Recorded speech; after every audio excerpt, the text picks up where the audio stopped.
Hello everyone सबू nursing course basic BSc nursing post basic BSc nursing MSc nursing GNM ANM सबूर reject list out हो जाइए माने कहार कौन डॉक्यूमेंट रे भूल अच्छी और किए क्वालिफाइड न है कि अप्लाई कर देते और कार 12th मार्क कम अच्छी कि जहाँ भी एमती किसी प्रॉब्लम अच्छी तो तांकर एप्लिकेशन रिजेक्ट हो जाइए तो से लिस्टा यहाँ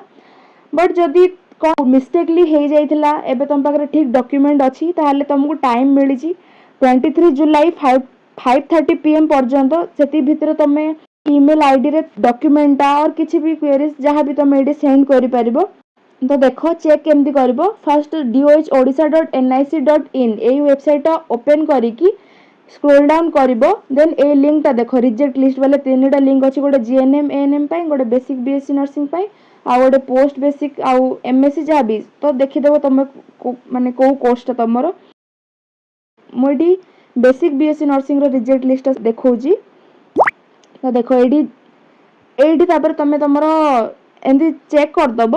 नहले सर्च ऑप्शन को जाकि तुम नेमटा सर्च करदब जदि तुम ना अच्छी बेले तुम एप्लिकेशन रिजेक्ट होइची बट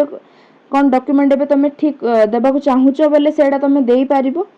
से ईमेल टारे आ जदि सेथिरे तुमर ना नाही बेले तुमर एप्लिकेशन रिजेक्ट हेइनी तुम नेक्स्ट प्रोसेस चॉइस फिलिंग बा जहाँ भी प्रोसेस काउंसलिंग रो सेथिरे पार्टिसिपेट करि पारिबो आ कौन डाउट जदि अच्छी कमेंट सेक्शन रे जणेबो। Thank you so much for watching bye.